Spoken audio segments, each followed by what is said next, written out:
Good morning, grade 12. Welcome back with Miss Eva. We are study biology now, especially about catabolism. There is a transport elektron ya nak. Jadi hari ini kita bahas tentang transport elektron ya. Jadi ini lanjutan dari 4 tahap proses reaksi aerob ya. Yang pertama itu udah Miss bahas tentang glikolisis, yang kedua udah Miss bahas juga dekarbosila oksidatif, yang ketiga siklus Krebs. Nah, jadi tahap yang keempat itu adalah transport elektron. Nah, jadi untuk tempat transfer elektron ini ya nak, itu berada di membran dalam ya, atau krista. Nah, jadi inner membran itu adalah membran dalam, kemudian outer membran itu adalah membran luar. Krista itu yang di dalamnya yang berlekuk-lekuk ya. Kemudian matriks ya yang berwarna biru. Jadi untuk proses transport elektron itu berada di inner membran atau krista.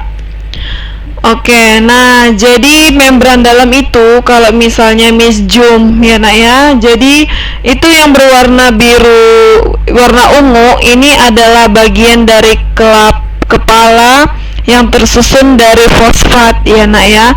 Nah jadi yang kuning ini adalah ekor yang berisi lipid ya atau lemak. Jadi ini disebut sebagai phosphobilayer ya. B artinya 2 ya nak. Jadi ada 2 lapisan antara fosfat dan lipidnya. Nah, jadi yang nomor 1 ini Miss tunjuk ya. Ini adalah kompleks protein 1. Yang nomor 2 yang warna kuning pekat ini adalah kompleks protein 2. Dan ini adalah koenzim Q. Yang 3 ini adalah kompleks protein 3. Dan yang di luar ini adalah sitokrom C. Dan yang keempat warna hijau adalah kompleks protein 4. Dan yang terakhir ini adalah ATPase ya nak ya.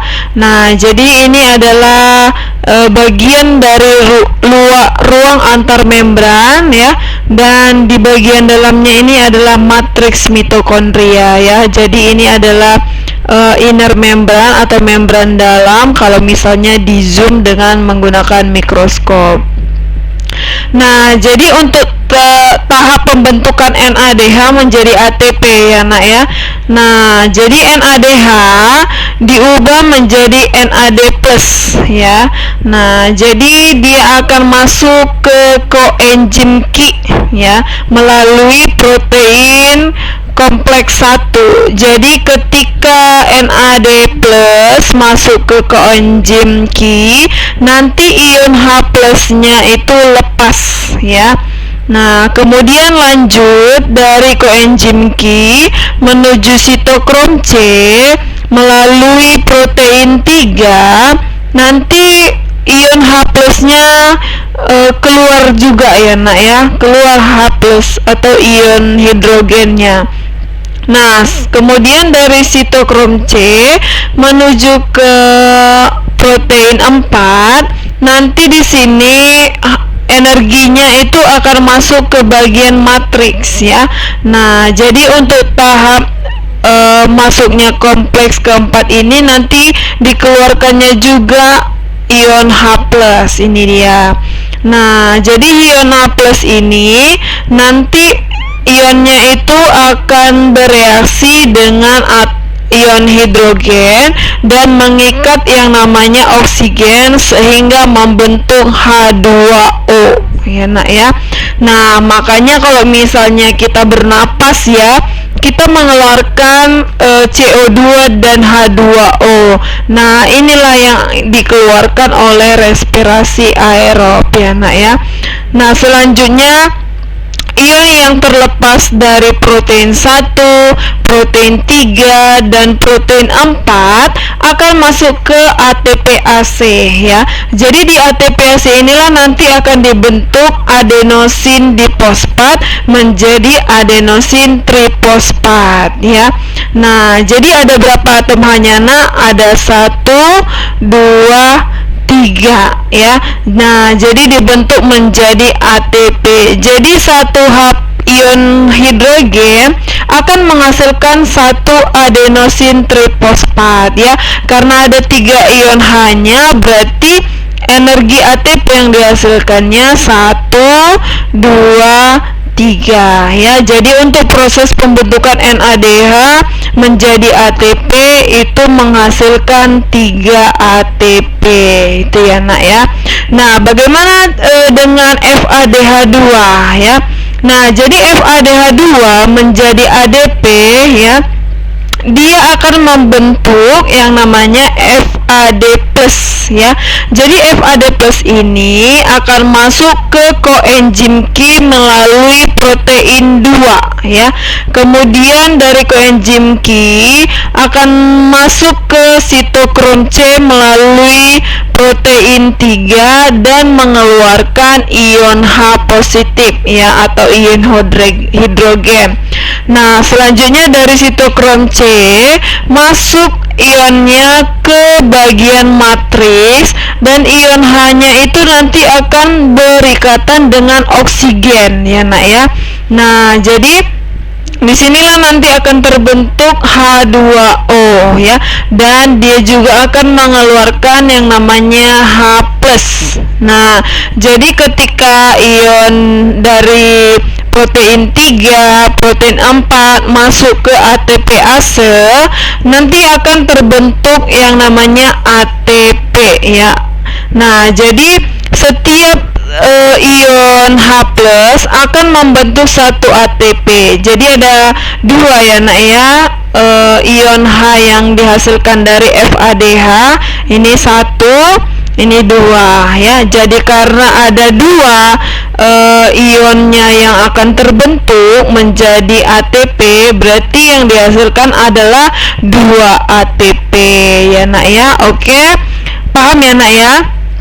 Nah, jadi kita flashback lagi untuk tahapan glikolisis ya, biar semua kita lihat ada berapa semua hasilnya.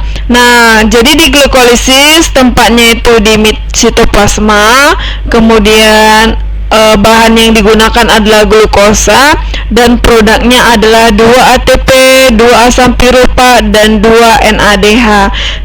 Nah, sedangkan dekarboksilasi oksidatif tempatnya itu di matriks mitokondria, bahannya itu ada 2 asam piruvat menghasilkan 2 asetil-CoA, 2 CO2, dan 2 NADH. Nah, sedangkan siklus Krebs tempatnya di matriks mitokondria juga, bahan yang digunakan adalah asetil-CoA menghasilkan 2 ATP, 4 CO2, 6 NADH, dan 2 FADH ya nak ya. Nah, sedangkan transport elektron menghasilkan membran, tempatnya di membran dalam mitokondria atau di bagian kristalnya, dan menghasilkan bahannya itu adalah 10 NADH dan 2 FADH ya. Jadi 10 NADH ini dari mana? 2 dari tahap glikolisis, 2 dari dekarboksilasi oksidatif, dan 6 dari siklus Krebs ya. Jadi 2 tambah 2 itu 4 ya nak, tambah 6 jadi 10. Nah, inilah dia 10 NADH inilah yang akan dibentuk menjadi energi ya. Nah, sedangkan glikolisis FADH-nya dari mana? Diambil dari siklus Krebs. Nah, ini dia 2 FADH yang akan dibentuk menjadi energi. Nah, tadi kan 1 NADH adalah 3 ya nak. Maka 10 kali 3 adalah 30 ya. Nah, sedangkan 1 FADH dikali 2 ya. Jadi 2 kali 2 adalah 4. Makanya hasil yang digunakan adalah 34 ATP ya nak ya. Dan juga hasil akhirnya adalah H2O ya. Inilah yang akan dikeluarkan ketika kita melakukan yang namanya respirasi ya. Jadi ini adalah tahap-tahapan pembentukan proses pemecahan glukosa yang terjadi di respirasi aerob ya nak ya. Nah jadi ini ada tugas kamu ya, Miss kasih, apakah asetat terakhir ion hidrogen pada transport elektron, dan tuliskan akhir dari tahapan respirasi aerob ya nak ya. Jadi tugasnya Miss tunggu, jangan lupa dikerjakan dan dikirim melalui WhatsApp Miss hari ini juga. And kita lanjut pertemuan kita berikutnya, yaitu tentang respirasi aerob ya nak ya. Oke, thank you for your attention and see you next time.